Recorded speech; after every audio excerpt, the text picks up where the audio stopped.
اب آئیے سوال، اور سوال بڑا سیریس ہے، سیرت امام کے حوالے سے کثرت ازواج کے بارے میں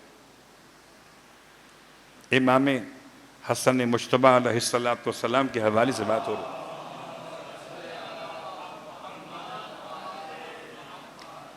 3 بڑے نام ہیں کہ جنہوں نے اس طرح کی روایات کو تیار کر کے امام کی شخصیت پر اتہام واقع کیا ہے۔ ان میں سے ایک نام شخص ابو طالب المکی۔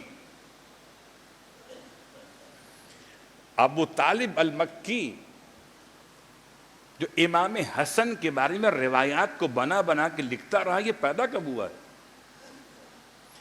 حسن اتفاق سے آج ہم نے سرنامے کلام کی آیت کے بعد کچھ وضاحت کی تھی، ابھی آپ کو یاد ہی ہوگا کہ امام حسن مجتبی علیہ السلام کی شہادت کا سن کیا ہے؟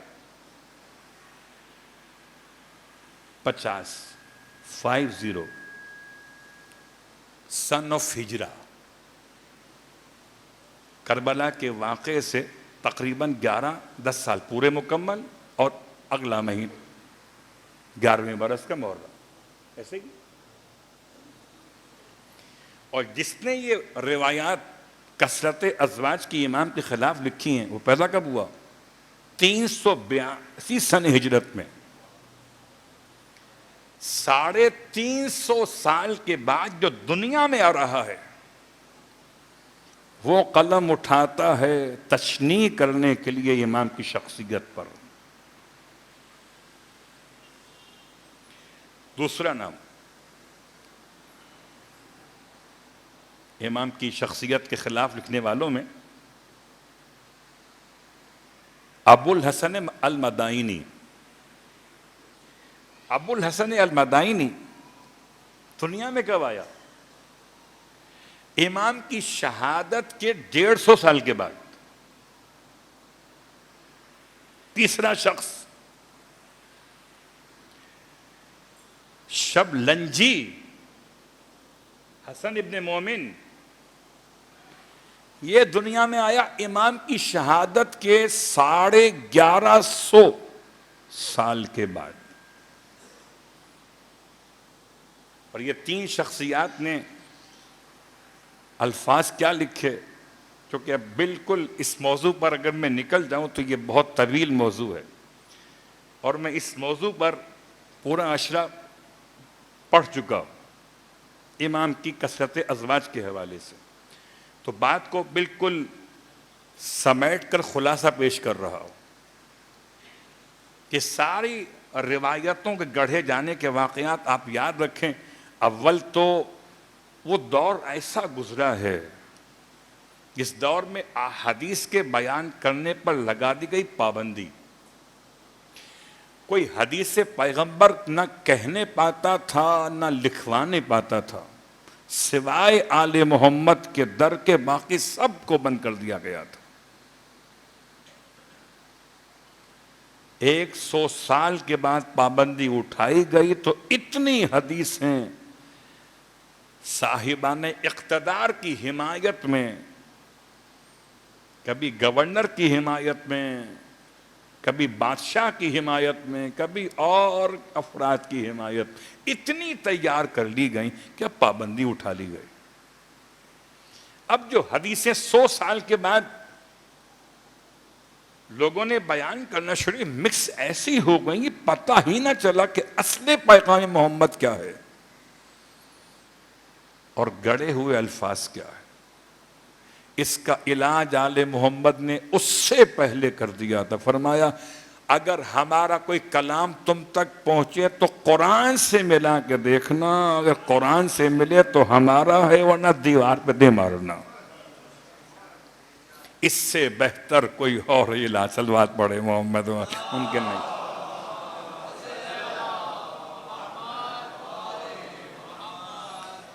اب غور کیجئے، 75 بیویاں مولا کی لکھا،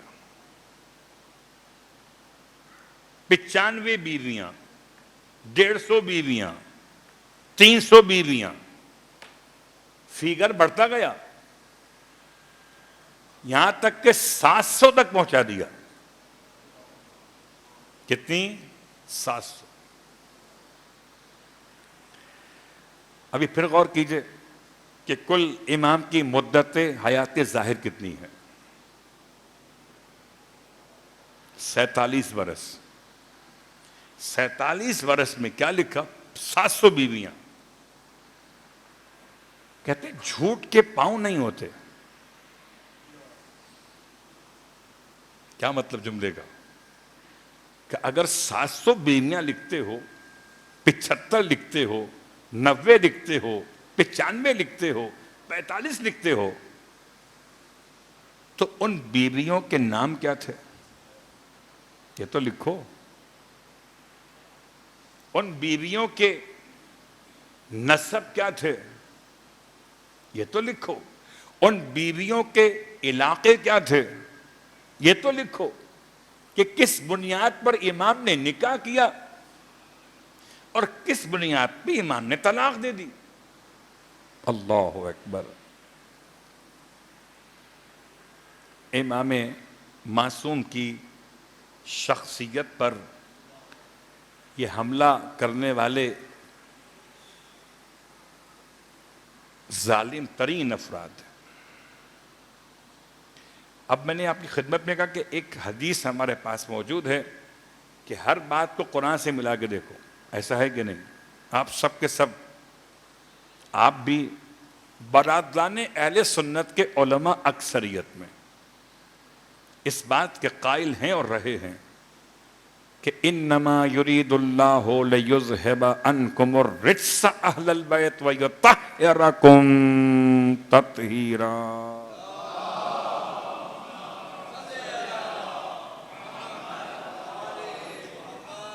خدا کا ارادہ ہے کہ آل محمد سے ہر قسم کے رجس کو دور کر دے.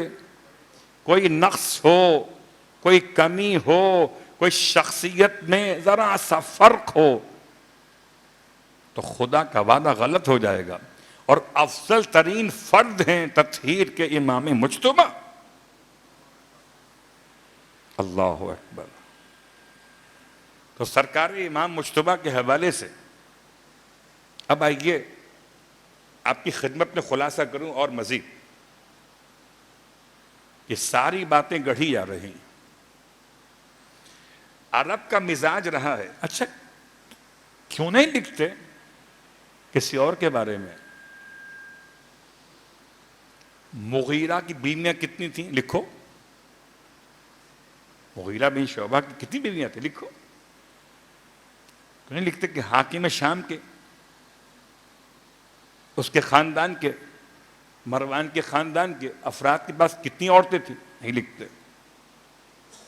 یہ سارا ٹارگٹ کیا گیا صرف امام حسن کی شخصیت پر. عجیب مشکل. اسی زمانے میں امام حسین بھی موجود ہیں. کتنا فرق ہوگا؟ مولا حسین میں، مولا حسن میں کتنا فرق ہوگا؟ اتنا ہی فرق ہے دونوں کی عمر مقدس میں جتنا ایک نارمل حمل کا ہوتا ہے، بلکہ شاید اس سے بھی کم، کیونکہ 6 مہینے سرکار سید الشہداء کا حمل مقدس بیان کیا جاتا ہے. تو مولا حسین مولا حسن سے 6 مہینے چھوڑنے سے سمجھیے آپ. مولا کائنات کے بارے میں، سرکار ختمی مرتبہ صلی اللہ علیہ وآلہ وسلم کے بارے میں، امام حسن نے کیوں؟ اللہ اکبر. کیونکہ امام حسن کا مقابلہ ایسے خاندان سے ہے جو انتہائی پست ترین خاندان ہے. اللہ اکبر. لفظ پست بھی یہاں پر ہمیں ناقص دکھائی دیتا ہے. کاش کہ منبر کا تقدس اگر نہ روکتا تو شاید کوئی اور جملہ کہہ دیتے. اس لفظ سے پست اور لفظ کیا استعمال کیا جائے؟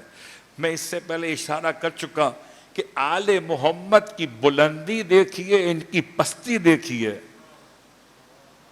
سمجھ میں آ جائے گا طہارت وہاں ہے، نجاست یہاں ہے۔ تو نجس افراد کو کیا سمجھ میں آئے کہ طاہرین کیا ہوتے؟ تو امام حسن کی شخصیت، اچھا اگر اتنی بیویاں، اور یہاں تک کہ اگر بیویاں بہت ہوں تو کہتے ہیں طلاق بہت دیا کرتے تھے۔ لکھا ہے ان لوگوں نے بہت طلاق دیتے تھے۔ حیرت کی بات نہیں ہے جو اپنی اس بیوی کو بھی طلاق نہ دے، جس کے زہر دیے جانے کا علم ہو خدا کی طرف سے، تو اس کو طلاق نہ دے۔ اس سے کیسے لکھا کہ وہ طلاق تھے، مطلق تھے؟ اللہ اکبر! یہ بات تو روایات میں موجود ہے۔ جب جودہ بنت اشعث کے بارے میں سرکار نے ارشاد فرمایا کہ مجھے یہ عورت زہر دے گی، تو کسی نے کہا مولا پھر اس کو آپ نے گھر میں رکھا ہوا کیوں ہے؟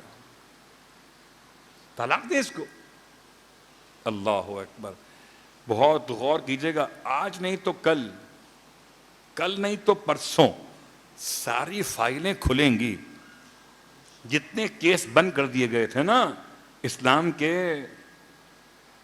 وہ ساری فائلیں کھلیں گی، کس کی رحلت ہوئی تھی اور کس کی شہادت، کس کو زہر یہودی عورت کے نام پر ٹرانسفر کر دیا گیا اور اصل شخصیت کون سی ہے، بینیفیشری کون تھے۔ صلوات پڑھیں محمد وآل محمد۔ اللہ، میں بہت سمال کے بات کو بیان کر رہا ہوں۔ فائل جب کھلتی ہے نا، آپ تو بہرحال اس شعبے سے متعلق ہیں، مجھ سے بہتر جانتے ہیں، یہ بھی دیکھا جاتا ہے کہ کس کو فائدہ پہنچا۔ اللہ اکبر! تو میں نے اشارے میں سارا جملہ کہہ دیا کہ اللہ کے رسول کی بات تو بعد میں کیس کھلے گا، ابھی فی الحال تو بات کر رہے ہیں امام حسن کے حوالے سے۔ آپ فرماتے مجھے یہ عورت زہر دے گی۔ لوگ بڑے سیدھے سادے ہوتے ہیں کہ مولا نے شادی کی کیوں تھی؟ پھر سوال اٹھائیں گے مولا کے اوپر، تو اٹھائیے اللہ کے اوپر۔ اللہ کو تو پتا تھا کہ یہ جن ہے، فرشتہ نہیں ہے، پتا تھا کہ نہیں؟ اگر کہتے ہیں پتا نہیں تھا تو اللہ نہیں ہے پھر، اور اگر پتا تھا تو فرشتوں کی محفل میں گھسنے کیوں دیا؟ پتا تھا کہ یہ سجدہ نہیں کرے گا تو اسے چھوڑ کیوں دیا؟ جو الزام خدا پہ لگاؤ گے، جس کا خدا پاک اور پاکیزہ ہے، اس کا ہی تو آل محمد پاک و پاکیزہ۔ اللہ اکبر! تفصیل میں جائے بغیر میں نے سوال بھی پڑھ دیا، جواب بھی پڑھ دیا۔ اب صلوات تو پڑھ لیجیے۔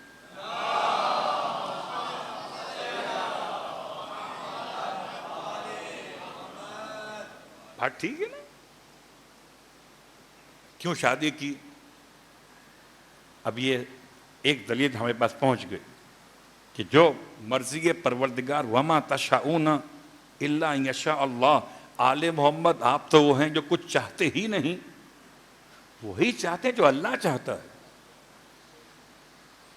تو گھر میں جودہ بنت اشعث، امام کا فرمان کہ یہ زہر دے گی، اسے طلاق دے دیجیے آپ۔ فرمایا طلاق دینے کے لیے کوئی شرعی عذر چاہیے۔ فرمایا لوگوں نے کہا کہ اس کو آپ بے سزا، فرمایا جب تک جرم نہ کیا ہو تو سزا کیسے دے دوں؟ تو جرم سے پہلے سزا نہیں، بغیر عذر کے طلاق نہیں۔ جو اپنی قاتلہ کو طلاق نہ دے وہ بھلا کسی اور کو طلاق دے گا؟